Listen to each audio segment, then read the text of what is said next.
Հայոց հոգևոր կենտրոնն իր կարգավիճակին հարիր տեսք պետք է ունենա, լինի գեղեցիկ եւ բարեկարգ, իսկ որպես զբոսաշրջային քաղաք պետք է նաեւ հաշվի նստի հյուրերի նախասիրությունների հետ նրան աչքը շոյող հմայք ունենա։ Այս սկզբունքով են առաջնորդվում Էջմիածնի իշխանությունները գրավիչ դարձնելով հնամենի քաղաքն իր պատմությամբ ու մշակութային արժեքներով։ Այս մասին ասաց Էջմիածնի քաղաքապետը 2014-ի տարեկան հաշվետվությունը ներկայացնելիս, որ քաղաքն իրոք բարեկարգ ու ներկայանալի է, նկատել են նաև համայնքների ասոցիացիան ու տարածքային կառավարման նախարարությունը, Էջմիածինը ճանաչելով որպես ամենականաչափատ համայնք։ Գիշերային լուսավորության համար ծախսվել է 1.346.563 կՎտ էլեկտրային էներգիա եւ գումարով 50.938.840 դրամ։ Սա այն թանկարժույթն է, որ վճարում են քաղաքը առնվազն 4.5-ից 5 ժամ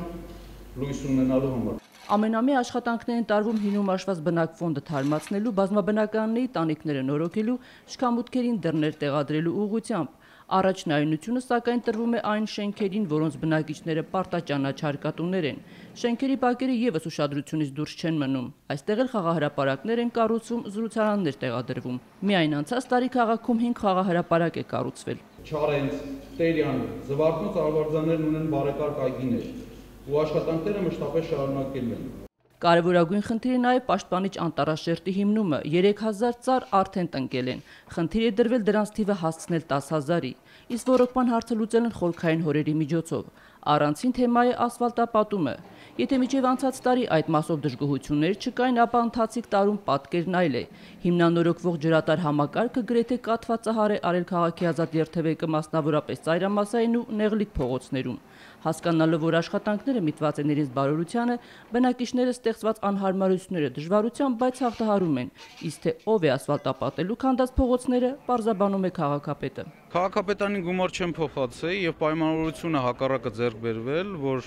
եթե որից մի ժամանակահատվածում չհասցանեն ասֆալտապատումները իրենց, որտեղ ծրագիրը մոտենում է ավարտին, այդ ժամանակ չհասցրածի մասով նոր քաղաքապետարանը համատեղ, ասենք, պայմանավորվեն։ Հավատարիմ մնալով հոգևոր քաղաքի կոչմանը, այստեղ չի շրջանցում եւ ոչ մի հոգևոր եւ մշակութային իրադարձություն։ Յուրաքանչյուր հոգևոր տոները քաղաքում արձագանք է ունենում եւ բարձր մակարդակով է նշվում։ Քաղաքի երիտասարդությունը, գոնե իմ տարիքի, որ նաեւ նախկին քաղաքն է տեսել,